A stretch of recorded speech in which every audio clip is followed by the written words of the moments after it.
안녕하세요. 처음 뵙겠습니다.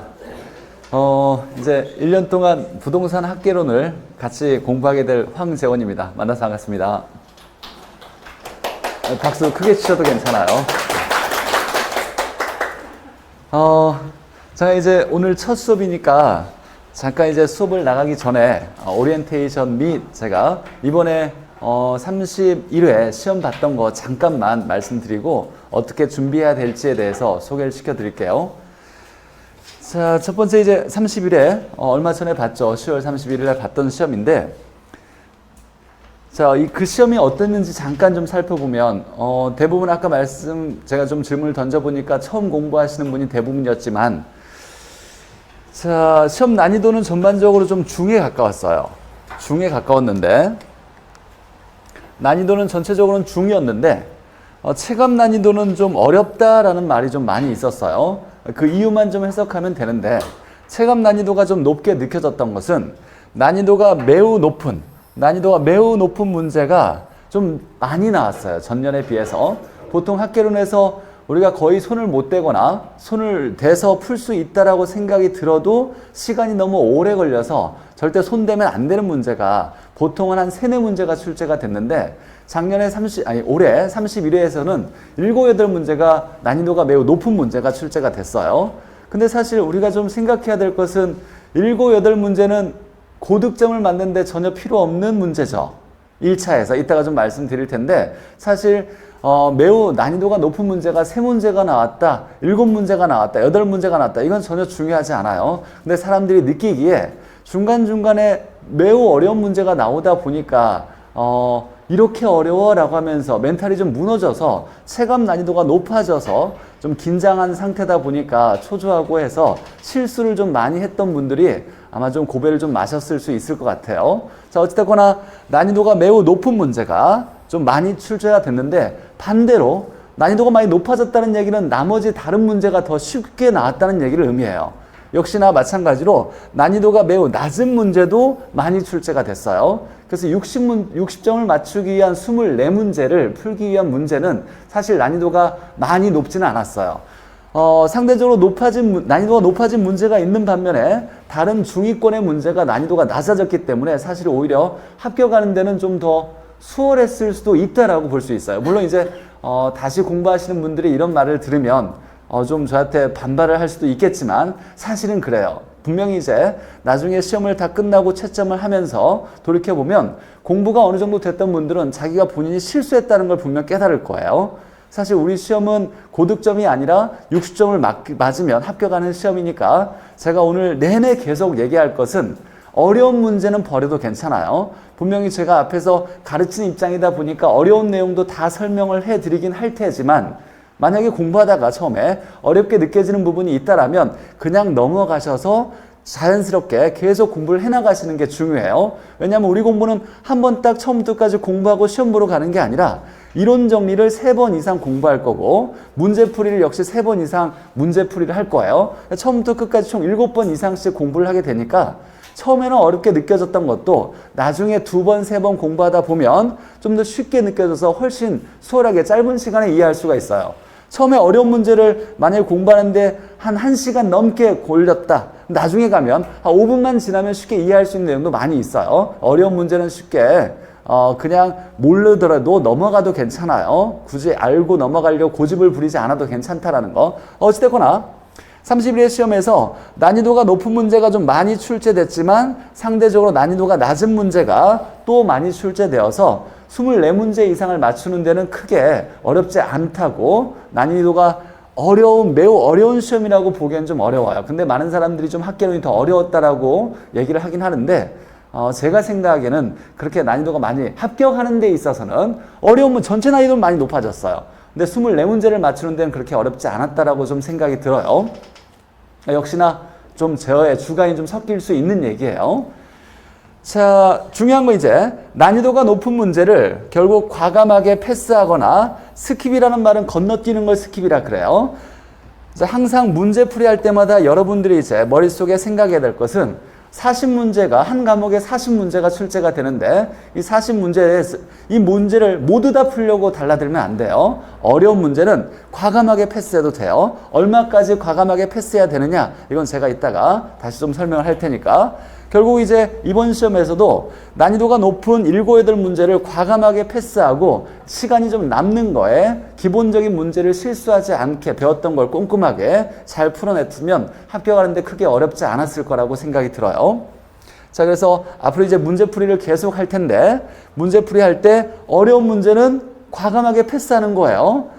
다 패스하고 채점이 끝나고 집에서 복습할 때 그때 이제 어려운 문제도 풀어보고 내가 몰랐던 문제 다시 풀어보고 할 텐데 시간을 두고서 문제풀이 연습을 할 때는 과감하게 어려운 건 패스하는 거 이거 항상 연습을 계속 해야 돼요. 자, 계산 문제가 부동산 학기론에서는 계산 문제가 나와요. 계산기를 들고 시험장에 가서 시험을 볼 거예요. 이제 뭐 전에 이제 학창 시절에 산수, 수학을 좀 열심히 공부 안 하신 분들도 있을 거고 마음속에 계산 문제가 좀 두려우신 분들도 있을 거예요. 걱정하지 마시고 누구나 다 절대로 포기하면 안 된다는 것만 마음속에 잘 생각해 놓으시고 더하기 빼기 곱하기 더하기만 할 수 있으면 제가 충분히 다 풀 수 있도록 충분히 수학적인 기초 내용도 설명해 드리고 쉬운 풀이법도 다 정리해 드릴 테니까 잘 수업 듣고 여러분들이 연습만 그대로 하시면 돼요. 그래서 우리가 이제 목표로 하는 건 보통 이제 평균적으로 계산 문제가 9문제가 나오고 올해도 9문제가 나왔어요. 근데 이 9문제를 다 풀 수는 없어요. 어려운 문제가 4문제 이상은 좀 어렵게 응용돼서 나오거나 거의 손을 못 대는 문제가 나와요. 우리는 그런 문제가 아니라 계산 문제 중에 4, 5문제는 새로운 유형이거나 전에 기출되었지 않았던 문제예요. 처음 나왔던 문제이거나 전에 나왔던 문제도 수학 능력처럼 응용되어 가지고 쉽게 풀 수 없는 문제가 나왔어요. 근데 이 4, 5문제는 우리가 풀려고 하는 문제가 아니라 이건 버릴 거예요. 보자마자 과감하게 패스하거나 버릴 거고 풀어야 되는 문제는 4문제예요.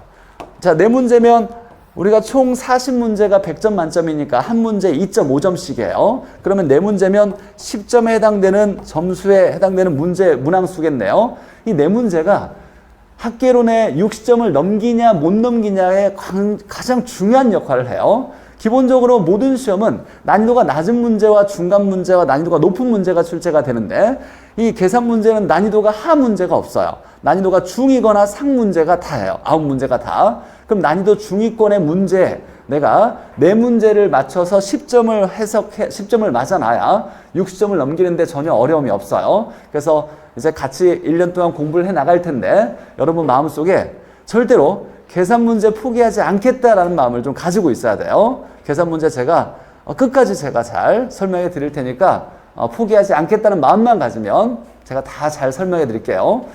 자, 그리고 제가 이제 미처 수업 중에 설명하지 못한 내용에 그런 것들을 내가 모르겠다. 더하기 빼기도 잘 모를 수 있어요. 이건 창피한 일은 아니에요. 전에 공부가 안 됐다라면 우리가 합격하기 위해서 필요한 수학 능력이나 산수 능력이 필요하다라면 찾아오시면 제가 더하기 빼기부터 충분히 잘 가르쳐 드릴 테니까 하겠다라는 의지만 가지고 여러분이 노력하시면 제가 충분히 다 최선을 다해서 도와드리도록 할게요. 자, 어찌되거나 계산 문제는 포기하면 안 된다는 거. 기본적으로 4문제예요. 이제 좀 더 내가 전에 수학을 좀 잘했다. 좀 수학 능력이 있다. 연습을 좀 많이 했다 그러면 충분히 6문제 이상 맞출 수 있어요. 올해도 그랬고. 자, 역시나 계산 문제는 9문제가 평균적으로 출제되는데 이번에 4, 5문제는 어렵게 나왔지만 4문제 정도는 쉽게 전에 나왔던 기출문제 그대로 나와서 보자마자 1분도 안 돼서 30초도 안 돼서 풀 수 있는 문제가 4문제는 되었어요. 이 4문제를 풀 수 있었으면 역시 60점을 맞추는데 어렵지 않았다는 거. 그래서 여러분들 이제 앞으로 부동산 학계론을 공부할 때 계산 문제는 포기하면 안 된다는 거 좀 생각해 두시고. 자, 단원별 출제 비중을 봤더니 오늘 이제 여러분과 같이 이제 공부를 할 내용인데 제가 공부를 조금 잘했어요. 조금 잘했는데 주변에 공부 잘하는 친구들이 많이 있어요. 또 공부 잘하는 친구들을 좀 많이 가르쳐 왔었고 첫 번째 이제 제가 이제 여러분과 같이 공부를 하면서 공부 잘하는 방법을 좀 소개를 시켜 드릴 거예요. 하나씩 중요한 팁들을 가르쳐 줄 텐데 이것들이 내 내 성향과 좀 맞겠다라고 생각하거나 이런 것 같아 라고 느낌이 온다라면 바로 실행하는 게 좋아요. 뭐 그러겠어 라고 하면 나중에 가서 결국 그럴 만한 이유가 있었구나, 선생님이 그렇게 얘기한 이유가 있었을 거다라고 생각이 들 거예요. 자, 첫 번째, 공부를 잘하려면 목차를 외워놔야 돼요. 목차를 외워야 돼요. 아직 이 목차에 대한 내용이 뭔지 잘 모르겠지만 제가 잘 설명해 드릴 거예요. 부동산학개론은 범위가 좀 넓은 특징을 가지고 있어요. 우리가 개론이라고 얘기하면 어떤 학문이라면 깊은 데까지 연구를 하겠지만 개론, 철학개론, 심리학개론, 경제학개론, 부동산학개론, 개론이란 말은 깊이 있는 공부를 하는 게 아니라 넓은 영역에서 이런 학문에 이런 내용들이 있구나를 얇게, 다양하게, 넓게 배우는 학문을 개론이라 그래요. 그러면 굉장히 다양한 표현들이 나오겠네요. 그럼 중요한 게 부동산학개론을 잘하려면 어휘력이 있어야 돼요. 어떤 단어가 어떤 뜻을 가지고 있는지를 머릿속에 정리가 돼 있어야 문장을 읽어나갈 때 이 단어가 나올 때 이런 흐름이구나, 이런 내용이구나를 이해할 수가 있어요. 이해를 해야만 맞출 수 있는 문제가 부동산학개론에서 많이 출제가 돼요. 그래서 단어, 개념, 어휘력 이런 거 제가 다 풀어줄 테니까 머릿속에 여러분이 잘 설명을 듣고 잘 정립을 해 놓으셔야 돼요. 자, 이따가 이제 8개 총 단원을 구성을 제가 설명을 해 드릴 텐데, 자, 1단원부터 8단원까지 8개의 단원으로 구성되어 있는데, 보통 이렇게 출제가 됐어요. 자, 중요한 단원들 한번 볼게요. 경제론이 좀 중요해요. 2단원이 경제론인데, 평균 5문항 또는 6문제까지 출제가 돼요. 7문제까지 출제된 적도 있었어요. 근데 얘가 중요한 건 5문제에 나오지만, 사실 얘를 알면 정책론에서 2문제 정도를 더 풀 수가 있어요. 얘를 알아야만, 경제론을 알아야 정책론을 풀 수 있으니까 사실 경제론에 해당되는 문항수, 출제 문항수를 보면 7, 8문제라고 봐도 괜찮아요. 자, 그리고 투자론을 봤더니 평균 7.5문항이래요. 7, 8문항이 나와요. 7, 8문항이 역시 투자론에서 나오고, 부동산학개론에서 가장 많은 부분을 차지하는 단원이 투자론이에요. 투자론. 가장 중요한 단원이에요.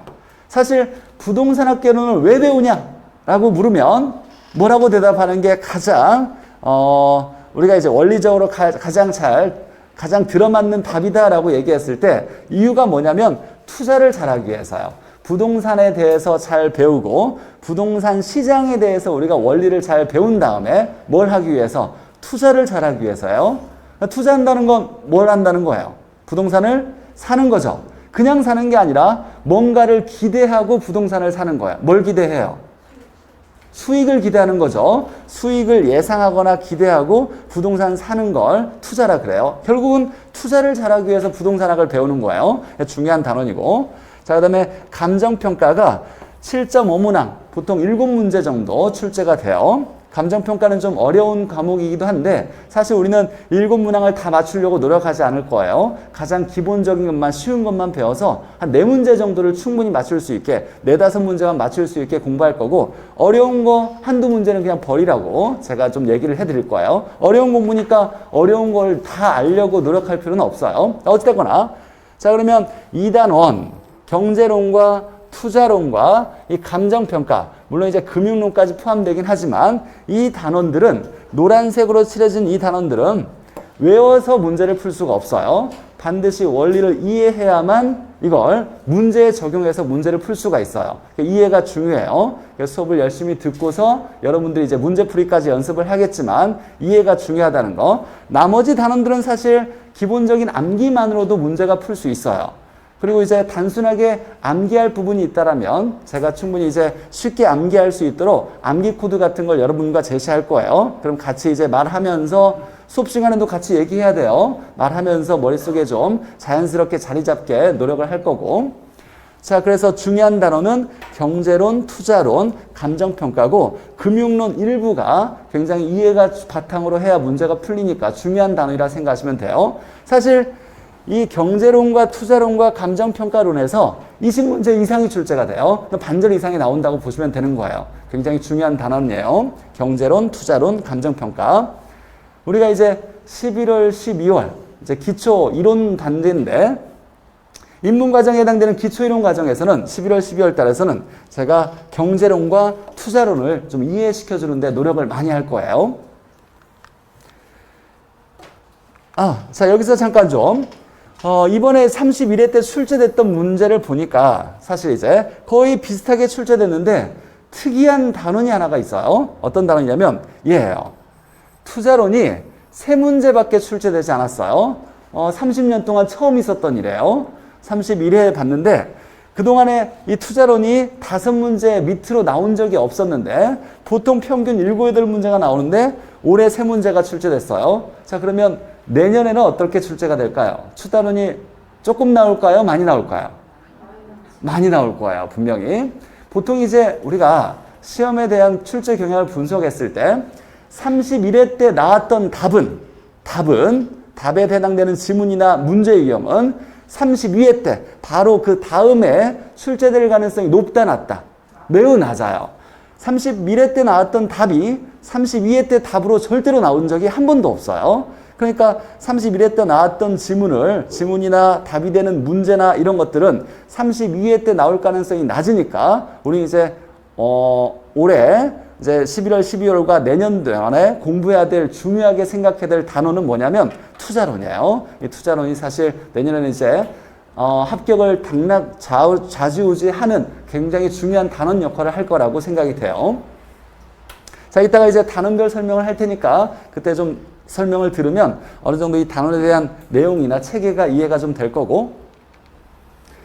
자, 결국 합격 점수를 위한 학습. 합격 점수를 만약에 60점, 우리는 평균 60점이 넘으면 합격을 하니까 60점으로 잡았을 때 24문제에 해당돼요. 24문제 이상을 맞추면 60점 이상이 되니까.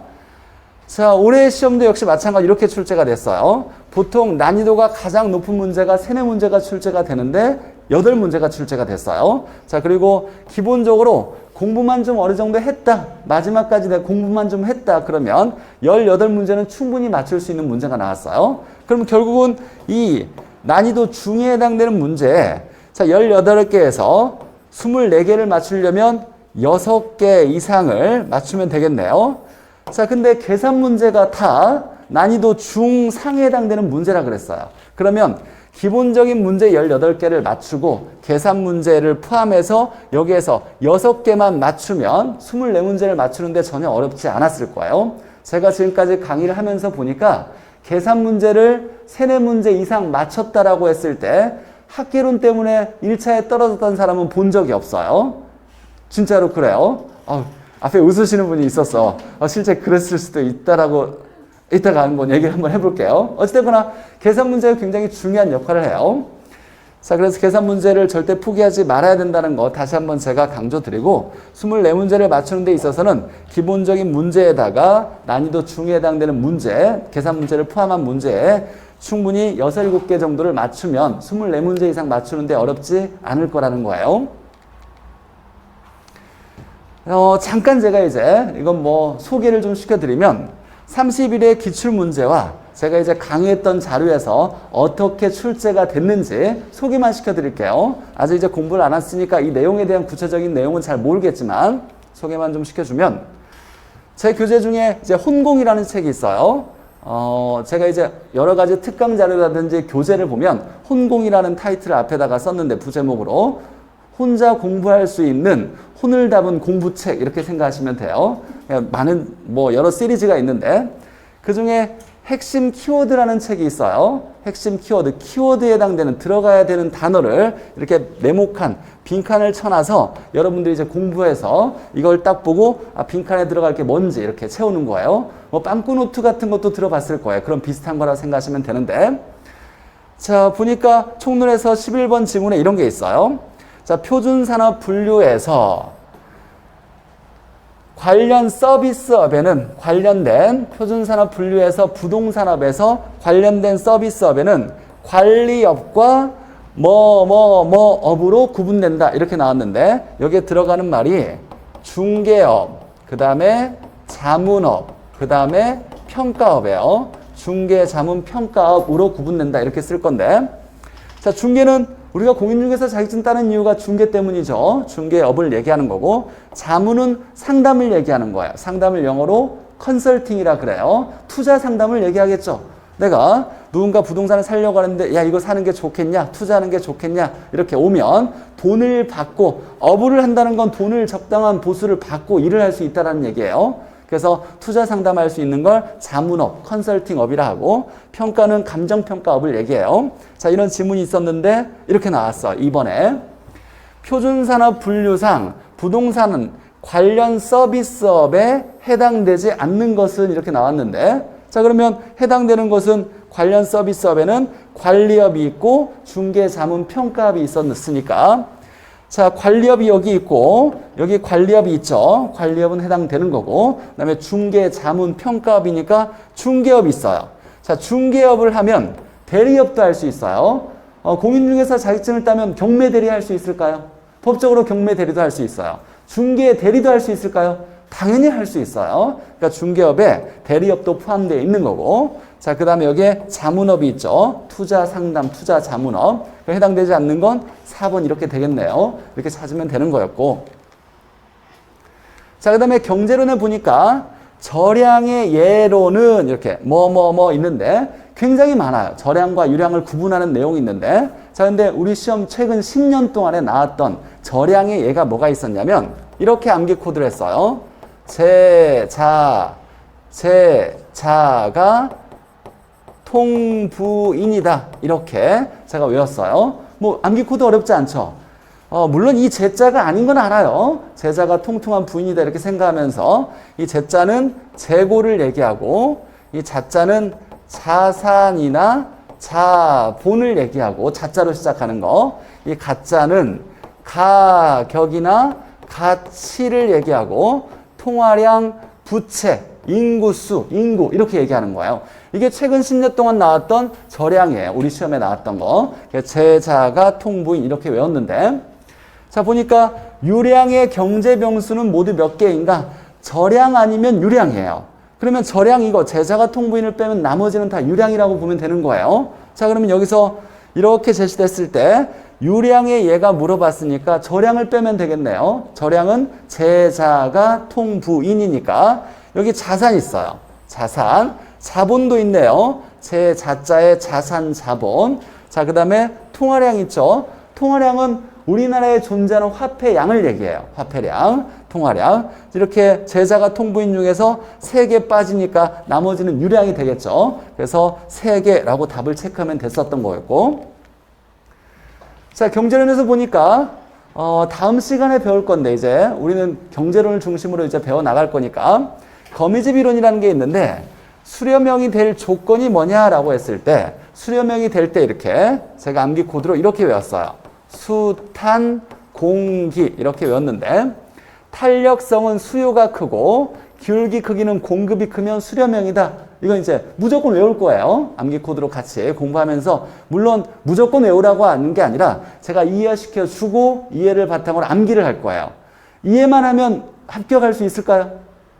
그럴 수 없어요. 많은 사람들이 선생님이 설명하는 건 잘 이해가 되는데 문제는 안 풀려요. 문제는 못 풀겠어요. 이런 사람들이 많을 거예요. 그건 내가 문제 푸는 연습을 안 해봤기 때문이에요. 또는 문제를 푸는데 시간이 너무 오래 걸려요. 이건 암기가 안 돼 있기 때문이에요. 이해가 됐으면 여러분은 빠른 시간 내에 실수하지 않고 정확히 풀어내기 위해서는 암기를 해야 돼요. 시험장에 가서 이 지문을 읽고 아 이런 거 배웠지 머릿속에 한번 막 충분히 떠올린 다음에 답을 찾으면 우리 문제는 시간 내에 풀 수가 없어요. 40문제가 주어지는데 50분이 주어져요. 그럼 한 문제를 푸는데 약 1분 10초나 1분 20초에 한 문제를 풀어야 돼요. 근데 지문이 길어요. 읽어나가는 데만도 1분이 걸려요. 그러니까 우리는 지문을 딱 보자마자 암기했던 걸 바탕으로 맞다 틀리다를 기계적으로 체크해서 답을 찾아내야 돼요. 이런 연습이 필요하니까 암기는 하셔야 돼요. 물론 이제 이해시켜 드리고 쉽게 암기할 수 있게 암기 코드를 제시할 거예요. 이렇게. 그래서 수렴형이 되기 위한 조건은 탄력성은 수요가 크고 기울기는 공급이 크면 수렴형이 되는데 자 이런 거 한번 보죠. 수요 곡선의 기울기 크기가 공급 곡선의 기울기 크기보다 크다면 이라고 나왔어요. 자 기울기의 크기를 물어봤으니까 기울기 크기가 공급이 크면 이건 수렴형이에요. 근데 수렴형이 아니면 발산형이라고 그래요. 이제 수렴형, 발산형, 순환형 3가지로 구분되는데 자 어찌됐거나 이렇게 되면 원래 공급 곡선의 기울기가 크면, 기울기 크기가 공급이 크면 수렴형인데 수요 곡선의 기울기가 공급 곡선의 기울기보다 크면이라고 했으니까 이 모양은 발산형이다. 이렇게 우리가 연습을 했던 지문인데 11번에 이렇게 나왔어요. 그 수요 곡선의 기울기가 크기를 얘기하는 거예요. 절대값은 기울기의 크기가 공급 곡선의 기울기 크기보다 크면 수똑같은 지문이에요. 그럼 얘는 뭐가 되냐면 발산형일 거고, 그래서 발산형이고 니은은 기억은 탄력성이 수요의 탄력성의 절대값이 공급의 탄력성의 절대값보다 크면, 탄력성이 수요가 크면 무슨 형? 수렴형이에요. 얘는 수렴형. 이렇게 답을 찾는 거.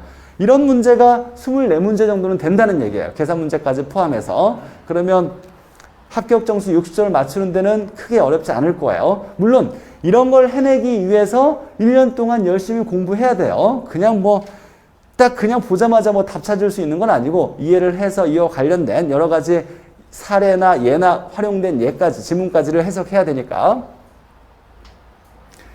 이거 한 번만 볼게요. 자, 정책론에 보니까 정부가 개입하는 수단을 물어봤어요.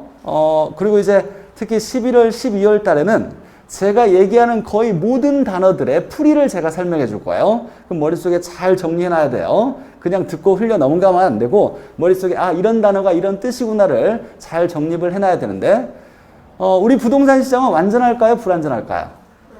불완전하죠. 그리고 여러분께 좀 부탁드려야 될 건 좋은 수업은 저 혼자 열심히 한다고 만들어지는 게 아니에요.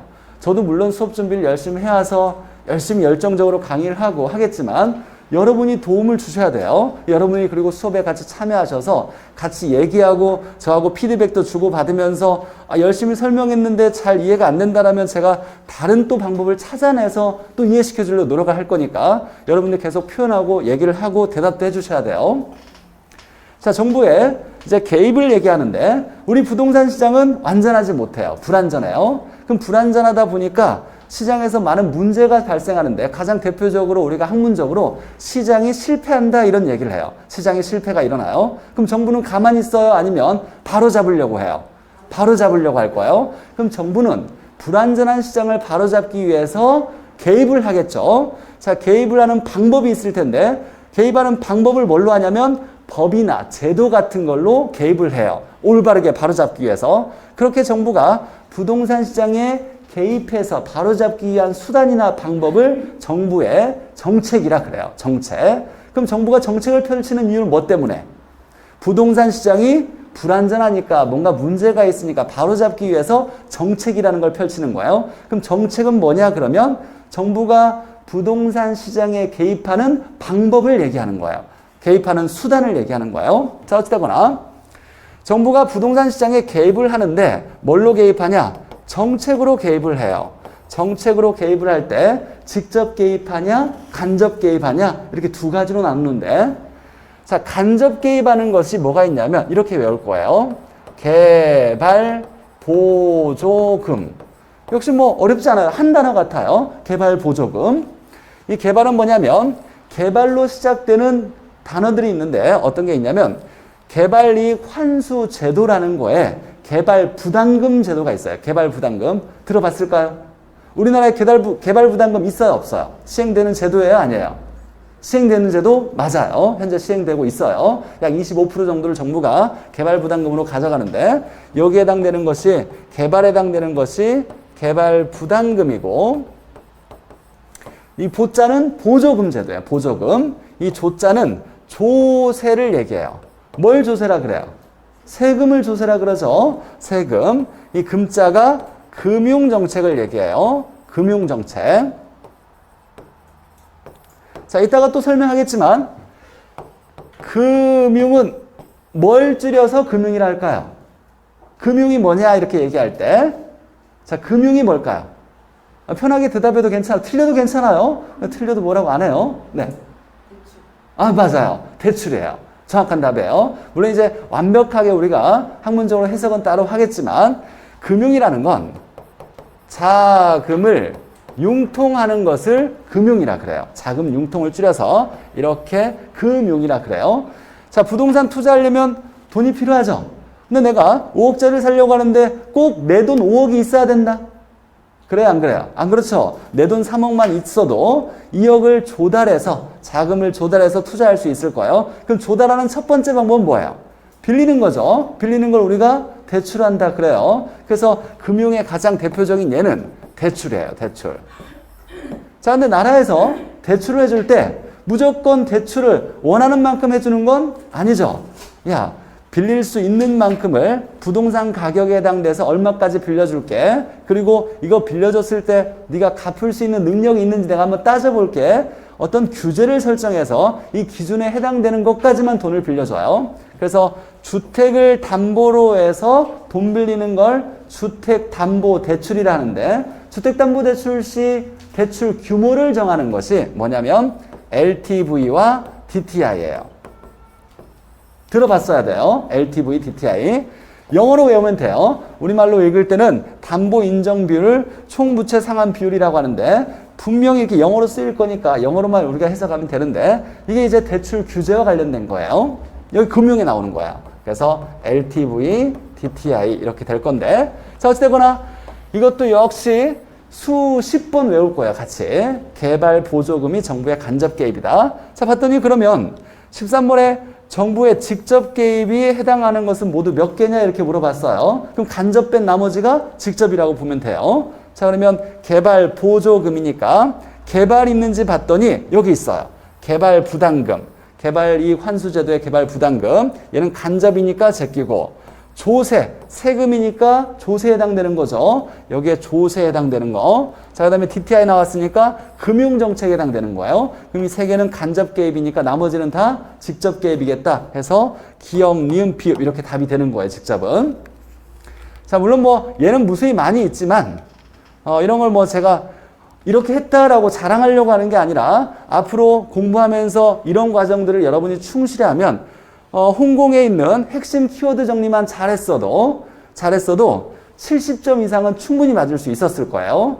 실제로 그렇게 다 지문이 나왔으니까 이건 나중에 제가 따로 한번 시간이 되면 설명을 해드릴 거고, 일단 지금은 한번 소개를 시켜준 건 이렇게 공부하면 된다라는 거예요. 나중에 이런 문제를 제가 제시하면 여러분이 그냥 열심히 풀면 되는 거예요. 설명 듣고. 자, 1차 시험제도에서 잠깐 볼게요. 선생님들이 이제 OT마다 1차와 2차 이렇게 과목 구성도 얘기하고 합격하기 위한 여러 가지 말씀도 해줬을 텐데, 간단히 하나만 제가 정리할게요. 자, 우리 시험은 1차, 2차가 있는데, 자, 1차, 2차 중에서 1차는 부동산학개론, 제가 강의하고 있는 부동산학개론과 민법 및 민사특별법이라고 하는데, 우리 줄여서 그냥 민법이라고 할게요. 이 두 과목이 1차 과목이고, 2차 과목에서는 중개사법, 공법, 공시법과 세법을 합쳐서 공시세법 이렇게 구성되어 있죠. 자, 1차는 평균, 1차, 2차 따로 이제 합격을 구분하는데, 평균 60점이 넘으면 합격이에요. 근데 꽈락이라는 제도가 있어요. 40점 이상 맞아야 돼요. 40점까지는 괜찮아요. 근데 40점 밑에 37.5는 무조건 평균 불문하고 불합격이에요. 그러니까 40점은 넘겨야 되는 거예요. 40점은 넘겨야 되고, 40점 이상이 돼야 되고, 평균 60점 넘으면 합격인데, 여기서 한번 우리가 따져볼 게 뭐냐면, 자, 근데 간단히 한번 해볼게요. 자, 학개론이 50점 맞았어요. 그럼 민법 얼마 맞으면 합격이다? 70점 맞아야 되겠죠. 평균 60점이 돼야 되니까. 이렇게 되면 여기 10점을 이렇게 보태주면 60이 되니까 합격일 거예요. 근데 만약에 민법을 95점 맞았는데 얘가 학개론이 35점 맞았대요. 자, 그럼 얘는 평균 60점이 넘어요. 근데 이게 35점 맞았으니까 꽈락이 있으니까 얘는 불합격이겠죠. 자, 그래서 평균 60점 넘으면 되고 40점은 넘겨야 된다. 이건 당연히 알고 있어야 되고. 자, 기준 잡으면 한번. 그럼 만약에 민법이 40점을 맞았어요. 그 밑으로 맞으면 돼, 안 돼요? 안 되죠. 합격하기 위해서는 최소 꽈락은 넘겨야 되니까 40점을 맞아야 돼요. 자, 그러면 학개론이 평균 60점을 맞추려면 몇 점 맞아야 된다? 80점이죠. 80점이에요. 자, 이게 굉장히 중요한 점수예요. 90점 맞았다, 100점 맞았다, 물론 합격이 되겠지만 90점이나 100점은 합격과 아무 관련이 없는 점수예요.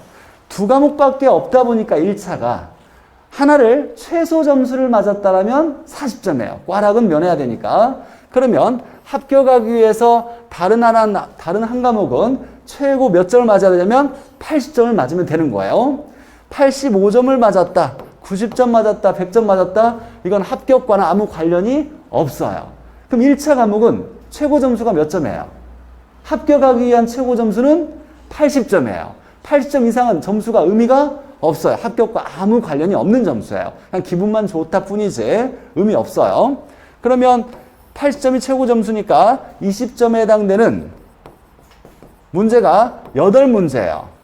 이 8문제 풀 필요가 있어요, 없어요? 없어요. 이런 거 풀려고 노력할 필요 없고 어려운 문제 8문제는 그냥 버려도 최고 점수를 맞는 데는 아무 문제가 없어요. 1차 과목은 100점 만점으로 공부하시는 게 아니에요. 언제나 실제로 여러분이 모의고사 풀거나 제가 제시하는 문제가 있을 때 모두 다 100점을 맞으려고 이렇게 노력을 하시는 것보다는 어려운 건 패스 하는 게 중요해요. 물론 이제 단원별 학습 문제는 모두 다 맞출 수 있는 문제를 제가 제시하겠지만 항상 모의고사 문제를 풀 때는 8문제 정도는 버려도 최고 점수 맞는데 아무 문제가 없다. 그래서 1차 과목은 반대의 경우도 마찬가지죠. 80점 이상의 점수는 합격에 관련이 있다 없다. 합격에 전혀 도움 주지 않는 점수예요.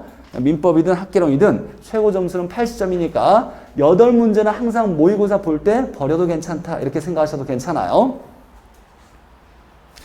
1차, 2차가 있는데 우리가 이제 1년 동안에 1차, 2차를 모두 공부할 때 동차로 공부한다 이런 얘기를 해요. 동차 공부생들이 많을 거고 당연히 지금부터 공부하면 1년 내에 1차, 2차 모두 합격하실 수 있어요. 학원만 열심히 나와서 선생님 설명하는 거 잘 듣고 집에서 조금만 복습 시간만 가져도 충분히 동차로 합격할 수 있으니까 열심히 하시면 되는데 만약에 동차로 시험을 봤는데 1차 합격하고 2차가 안 됐다. 그러면 다음에 걸쳐서 2차만 볼 수 있게 하는 제도가 있어요. 딱 한 번만 기회가 주어지는 거예요. 다음 해에 한해서. 자, 근데 만약에 1차가 안 되고 2차만 합격했다. 이거 의미 있다, 없다? 없어요. 무조건 불합격이에요. 다시 처음부터 공부해야 돼요. 그러면 1차를 합격하고 2차가 안 되면 다음에 2차만 볼 수 있지만 1차가 안 되고 2차가 합격하는 건 아무 의미가 없더라. 그럼 무조건 1차는 합격해야 한다는 거죠. 1차가 중요해요. 그럼 이제 11월 달부터 공부할 때 초반에는 예를 들면 11월, 12월, 1월, 2월, 3월, 4월까지를 제가 기준 잡을 텐데 1차를 열심히 해야 돼? 2차를 열심히 해야 돼요? 무조건 1차를 열심히 해야 돼요. 1차를. 2차는 물론 이제 제 주관적인 생각일 수 있는데 2차 선생님한테 제가 얘기했다 하지 말고 2차는 그냥 수업만 열심히 들으면 돼요. 집에 가서 복습 같은 거 굳이 하지 않아도 돼요. 정말 좀 2차가 좀 필요하고 좀 잘하고 싶다라는 사람은 정말로 최소한의 시간만 들여서 집에서 복습하는 거예요. 수업만 열심히 듣고 가면 돼요. 2차 과정은 보통 암기 내용이 많아요. 저도 이제 공부를 해서 자격증이 있으니까 일찍 암기하면 결국 또 까먹어요. 그럼 또 암기해야 돼요. 또 까먹을 거예요. 또 암기할 거예요. 물론 이제 암기라는 건 계속 반복해야 되는 게 필요하긴 하지만 일찍 암기했다고 해서 2차 과목 같은 건 암기할 게 너무 많으니까 그렇게 많이 유리한 건 없어요. 근데 초반에 1차 점수가 안 나오면 2차 공부가 의미가 없어요. 그래서 가능한 빨리 1차 점수가 55점, 60점 이렇게 점수가 나와야 2차 공부가 안정적으로 시작될 수 있으니까 3, 4월 달까지는 집에서 복습하는 건 다 1차만 공부하시는 거예요. 시간을 들여서 학개론이나 민법, 특히 법과 관련 없이 이제 전공하지 않으신 분들은 자, 민법에서 법률 용어가 많이 나오다 보니까 민법이 조금 더 어렵게 느껴질 거예요. 민법에 투자하는 시간이 조금 더 학개론보다 많아야 돼요. 당연한 거예요. 그래서 집에서 좀 이제 앞부분에 11월부터 3, 4월 달까지 공부해야 되는 건 주로 민법과 학개론이 돼야 된다는 거. 그래서 1차가 안정적인 점수가 일찍 나와야 2차가 좀 수월하게 공부가 되는 거. 그렇게 생각하셔야 되고. 자, 이제 기초이론과정의 1주차 내용에서 자, 학개론 이렇게 공부한다. 다 알고 있는 내용이에요.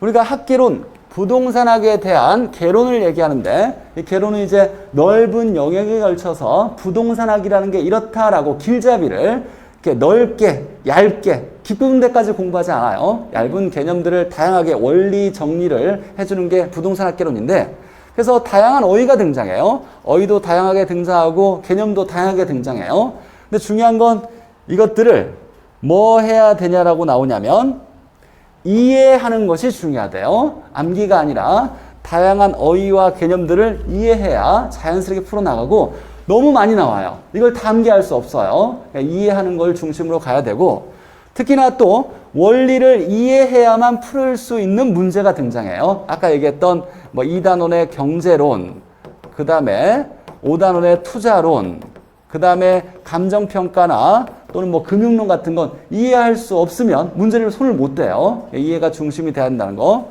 이해를 잘 하려면 뭘 해야 돼요? 선생님 설명을 열심히 들어야 돼요. 열심히 들으면 안 돼요. 듣기만 하면 안 되고 들었을 때는 제가 가장 쉽고 효율적인 방법으로 표현을 하면서 설명을 할 거예요. 그럼 듣기 편할 거예요. 그래 알아듣는 얘기를 하는구나. 이걸로 끝나면 문제를 못 풀어요. 여러분이 그 얘기가 내가 머릿속에 있는 여러 가지 어휘와 개념들을 바탕으로 내가 했던 얘기가 진짜로 맞는지를 여러분 머릿속에 한 바퀴가 더 돌아가야 돼요. 여러분 논리로 한번 맞춰놓은 다음에 문제를 풀어봐야 이제 여러분께 되는 거예요.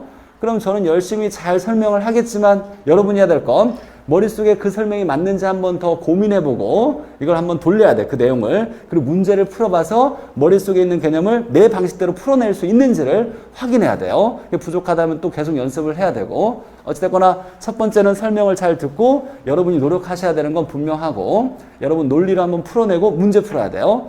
저의 이제 수업은 처음부터 이제 문제를 계속 풀 거예요. 오늘은 첫 수업이니까 오늘만 딱 문제가 없어요. 그리고 다음 주부터는 시험 볼 때까지 매주 문제풀이를 제시할 거예요. 문제를 풀어내야 되고 가장 수업의 가장 우선적인 학습 목표는 제시한 문제를 모두 다 내가 이해하는 게 첫 번째 목표예요. 복습은 문제 복습하면 돼요. 수업 열심히 듣고 문제를 딱 풀었는데 다 맞았다. 그럼 복습 안 해도 괜찮아요. 근데 문제를 봤더니 5개 맞고 5개 틀렸다. 5개를 왜 틀렸는지 정확히 이해할 때까지 복습을 해야 되는 거예요. 그걸 중심으로 해 나갈 거고. 계산 문제 필수라 그랬어요. 계산 문제는 필수. 제가 처음부터 기초이론 과정부터 기초적인 수학 개념부터 잘 정리해 줄 테니까 설명 잘 듣고 계산 문제 잘 따라오셔서 여러분은 연습만 하면 돼요. 그리고 말 없어도 다음 시간부터 이제 계산기 가져오셔야 돼요. 계산기가 다이소에서 한 3,000원 정도짜리 가계부 이렇게 쓰는 계산기 있죠. 뭐 공학용 계산기 이런 거 필요 없어요. 뭐 15,000원 넘어가는 거 필요 없어요. 이제 좀 좋은 거가 12,000원, 13,000원짜리 이 정도까지만 하나 구입하셔서 준비해 오시면 되고 말 없어도 책상 옆에다가 계산기 항상 있어야 돼요. 부동산 학기론 시간에는 계산기 준비해서 계산 문제 열심히 할 거고. 자, 암기 코드. 실제로 이해 없이 단순한 암기만으로도 풀 수 있는 문제가 분명히 있어요. 이런 것들을 너무 시간을 많이 투자해서 암기하는데 어려움을 가지면 안 되니까 쉽게 제가 암기 코드를 만들어서 암기할 수 있게 도움을 줄 테니까 여러분은 수업 중에 가능한 암기 코드 같이 따라서 얘기하면서 말하면서 머릿속에 차곡차곡 채워놓으면 공부하는 게 훨씬 수월해질 거예요. 암기 코드 활용해서 효율적인 암기하면 될 거고. 자, 강의 계획서에 있는 기초이론 과정의 학습 계획을 한번 보면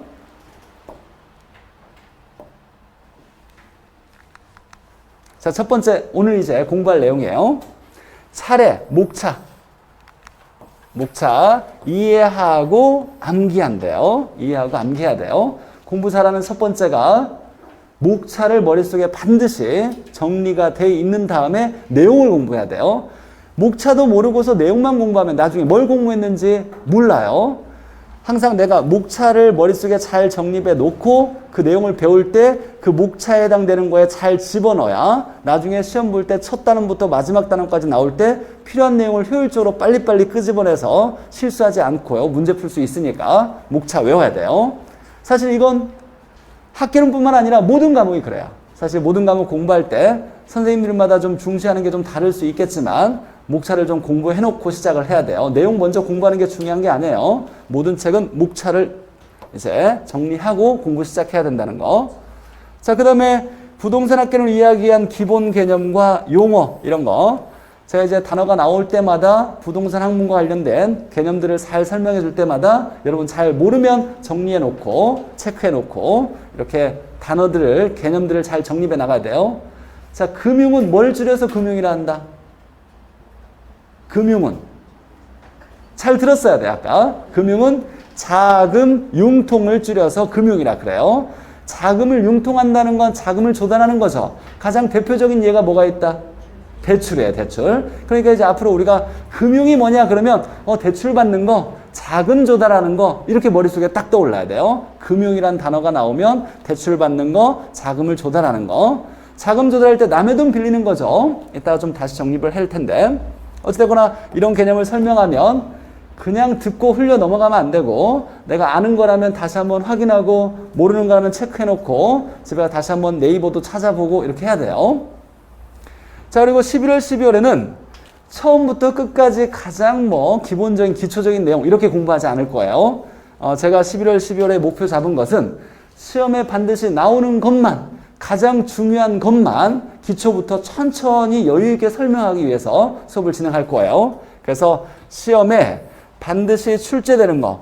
그래서 11월, 12월 달에 건드는 모든 내용은 반드시 시험 문제 80% 이상 나올 확률이 높은 내용들만 제가 가르칠 거니까 중요한 내용일 거예요. 그래서 11월, 12월 달부터 공부하셨던 분들은 지금도 여기 앉아 계신 분들은 마지막까지 내가 포기하지 않는 한 합격하는데 전혀 어려움이 없을 거라고 생각해요. 특히 학개론 같은 거 일찍부터 점수를 안정적으로 잡는데 크게 도움될 거니까 11월, 12월 강의가 굉장히 중요해요. 이걸 중심으로 해서 기출문제를 접근할 거예요. 전에 어떻게 문제가 출제되었는지 이 기출문제를 한번 같이 풀어볼 거예요. 물론 어려운 기출문제는 손대지 못해요. 가장 기본적인 기출문제를 연관지어서 시험에 반드시 어떻게 출제되었는지 확인하면서 제가 설명을 해드릴 테니까 우리가 합격하려면 이해를 잘해야 돼요? 문제를 잘 풀어야 돼요? 문제를 잘 풀어야 돼요. 이해하는 건 중요하지 않아요. 이해 잘 못하더라도 문제를 잘 풀면 합격해요. 문제를 잘 풀어야 돼요. 문제를 잘 풀려면 뭘 해야 돼요? 문제를 많이 풀어봐야 돼요. 그 방법밖에 없어요. 설명 들었던 걸 이해해서 내 논리로 풀어내서 내 논리에 있는 것을 문자로 해석해서 지문을 읽어나가서 맞다 틀리다를 내가 확인할 수 있는 과정을 연습을 해야 돼요. 이 방법을 늘리는 건 이런 기술을 실력을 늘리는 건 문제를 많이 풀어보는 수밖에 없어요. 그래서 계속 문제풀이를 할 거니까 다음 시간부터 학습별, 단원별 학습 문제 10문제씩은 모두 100% 내가 이해하는 걸 목표로 삼으시면 되고 자, 그 다음에 부동산 학개론 계산 문제 풀이를 위해서 계산 문제를 위해서 기초 수학 계산과 기초 수학적인 개념과 계산 문제 풀이 방법을 제가 중요한 거 자, 총 계산 문제는 19가지 유형이 있어요. 19가지 유형이 있는데 11월, 12월 중에서 기초 이론 과정에서는 9가지나 10가지 유형을 제가 설명해 드릴 거예요. 기본적인 문제. 그러니까 계산 문제의 가장 기초적이고 중요한 내용들을 이때 할 거니까 여러분들 열심히 이제 계산 문제 즐겁게 풀어나가는 연습을 하시면 돼요. 모르면 뭐 하라고? 설명을 제가 이 정도는 알겠지라고 생각하면서 설명을 했어요. 근데 모르겠어요. 그러면 집에 가서 책 펴고 학문 연구하면 돼요? 안 돼요? 안 돼요. 모르면 옆 사람 물어보거나 지금 다 비슷비슷하니까 막 물어봐도 괜찮아요. 나중에는 좀 이제 위험한 일이 될 수 있겠지만 어쨌거나 초반에는 서로 물어봐도 괜찮고 모르겠으면 저한테 찾아오면 제가 절대로 이것도 몰라요 라고 하지 않을 거예요. 더하기 빼기 몰라도 제가 친절하게 잘 설명해 드릴 테니까 여러분이 용기 내서 질문하러 오는 게 쉽지 않은 건 다 알고 있어요. 어찌됐거나 합격하는 게 목적이니까 좀 어렵더라도 제가 잘 설명해 준다고 말씀드렸으니까 용기 내서 와서 질문하면 설명을 잘 해드릴게요. 질문을 활용해야 돼요. 자, 결석하지 말자. 당연한 거죠. 합격률은 출석률이다 이런 말이 있어요. 결석하지 말고 만약에 결석을 했다라면 다음 주 수업까지 다음 수업 시작하기 전까지 그 전에 수업을 동영상으로 듣고 오셔야 돼요. 제 수업은 중간에 들어왔다고 해서 딱 이해되거나 그러지 않아요.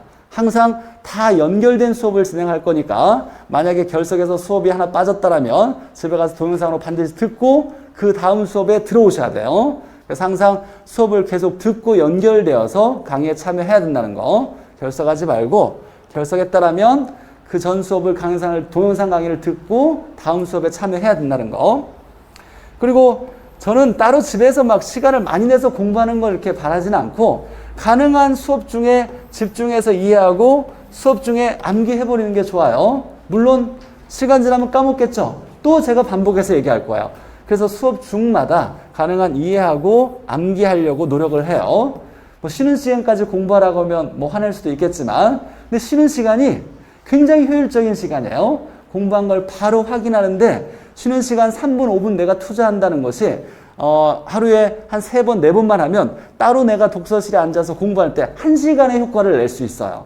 그러니까 이런 짜투리 시간을 활용하고 나머지 시간은 가족과 즐거운 시간 보내고 좀 휴식을 취하거나 이런 시간에 활용하는 게 더 효율적이라고 생각돼요. 그래서 가능한 쉬는 시간에 좀 쉬고 싶은 생각도 있겠지만 공부했을 때 좀 어렵거나 좀 중요한 내용이 있으면 잠깐 1, 2분이라도 다시 공부했던 거 확인 한번 하고 자리에서 일어나는 게 좀 좋을 거예요. 그래서 공부는 가능한 이 학원에 나왔으면 학원에서 좀 끝내려고 노력하시는 거 저는 이게 좀 좋은 방법이라고 생각하는데 물론 나중에 이제 7월 달 넘어가면 그냥 하루에 10시간 이상씩 공부할 거예요. 다 하지 말라고도 다 알아서 해요. 그때는 다 누구나 열심히 할 거니까 그때 전까지는 가능한 수업 중에 집중해서 공부하고 만약에 이제 내가 부족하다 그러면 사람마다 학습 능력이 다르니까 똑같은 설명을 하더라도 누구는 쉽게 이해되지만 누구는 어렵게 받아들일 수 있어요. 그럼 뭐 해야 돼요?